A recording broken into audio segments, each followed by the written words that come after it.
Hello everyone. In this video, we're going to look at Afghanistan versus Bangladesh, where Afghanistan have stamped their foot as a force to reckon with in international cricket by registering 2-2, beating both Sri Lanka and Bangladesh to top the Group B table. So let's look at the match as a whole, right? And as to what Bangladesh did wrong and what Afghanistan exploited and did right. So firstly, one of the main positives and the great change in strategy that I would reckon is bowling their spinners early. So Afghanistan bowled Mujibur Rahman along with Fazal Farooqi in the power play, and this was not the case in the last match where they bowled Fazal Farooqi and Naveen Haq. I think bowling the spinners early was a great change in strategy. I think they realized that had they bowled Naminul Haq and Fazal Farooqi, maybe they would have gone for more runs because of the fact that the Sharjah pitch is so good to bat on, and the fast bowlers, the ball will come onto the bat much easily for the batsman. So bowling the spinners restricted Bangladesh severely in the power play, and the top five just made 35 runs. The speciality for Mujibur Rahman is that he's able to bowl with the new ball. Certain spinners aren't adapted to bowl with the new ball, but the advantage that he has is he knows how to bowl with the new ball. And what makes it even better is that he has a lot of variations and that he's able to trick the batsman. So recently, Mujibur Rahman's form hasn't been that great. He's been a bit inaccurate and he hasn't been able to pick as many wickets. But this game should provide a lot of confidence because he's picked 3 wickets, 3 crucial wickets for his team. And post the power play, Nabi brought in Rashid Khan. We all know what Rashid Khan is capable of, and he just showed it once again. And one thing that I have been concerned about is that Rashid Khan hasn't been picking up as many wickets as he used to. That's because teams have been playing him off. But in this game, he was able to make the batsman play those false shots, and ultimately, he also picked up 3 wickets, just like Mujibur Rahman. So Bangladesh really have to work on their batting. They got a 25 of 27 by Mahmudullah and a 48 from Mossadegh at a strike rate of 150. So these all came at the very end. They need their top order to fire. As I mentioned, the top five just made just 35 runs. So that is not what you expect. You need the top at least 2 batsmen from your top five to get set and go big. You can't let them be falling so quickly like a pack of cards. If that happens, you're going to end up like what happened in this game. So overall, Bangladesh's batting was very weak, especially that too on a good wicket, right? On a good batting Sharjah wicket. So we can't imagine what will happen when they go to Dubai, where the pitches have been tricky to bat on. So let's move on to the second innings. So Afghanistan's batters, especially the opening batters, really didn't get set in. I think it was great bowling from Bangladesh because they restricted Afghanistan's openers and they restricted the power play score, which prevented Afghanistan from getting a quick win as they did in the match against Sri Lanka.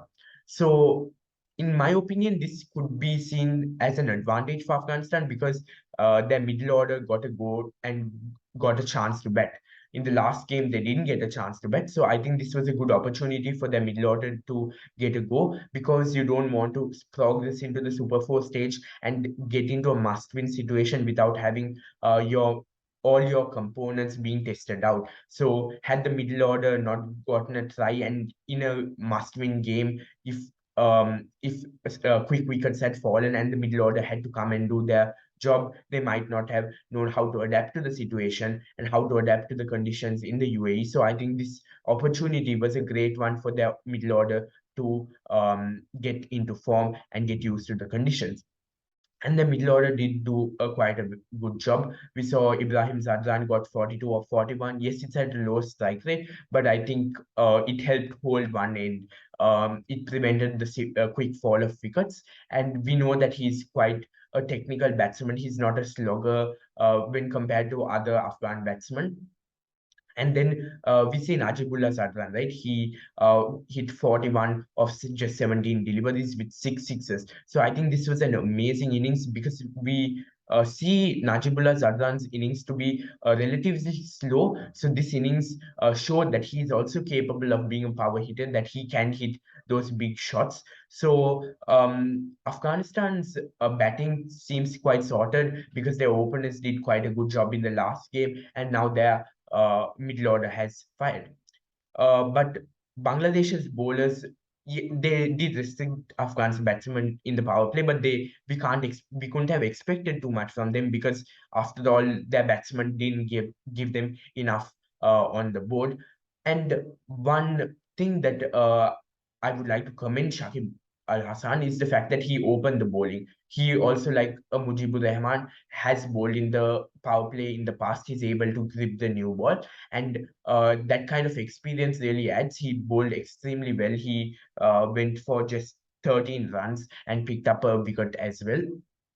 So maybe in future games also it might be advantageous if he bowls in the power play, and he also might have looked at the fact that Afghan spinners got so much purchase and therefore bowled himself in the power play, but the other Bangladeshi bowlers couldn't do much.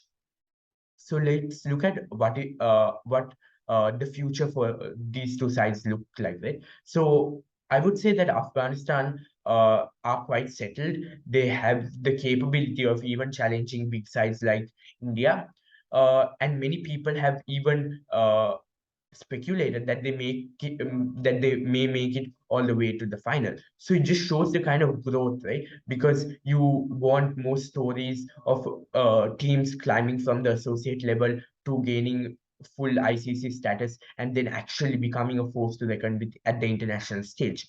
With regards to this playing 11, one positive aspect is that they're not one dimensional. They have uh, they have employed two different strategies in the first game against Sri Lanka and the second game against Bangladesh. So it just shows the diversity and the different thinking and the different strategies that they're using. So I think Afghanistan might prosper quite fine this tournament, and they might go on and make it even into the final. Whereas on the other hand, Bangladesh are on the other opposite side of the spectrum, where they're weak. Their planning coming into this Asia Cup has been quite weak, has not been organized.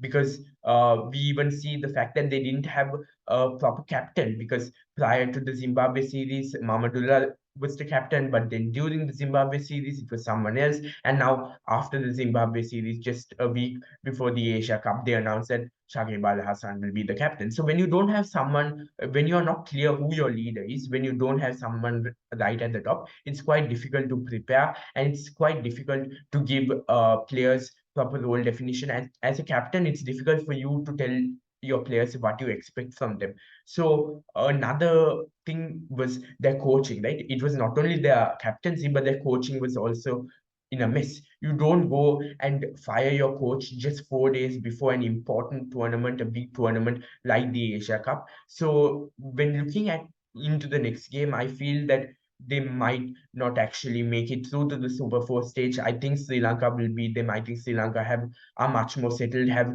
a better capability of beating Bangladesh, because Bangladesh are too all over the place to actually uh, have the capability of beating a side like Sri Lanka that has been on the rise recently.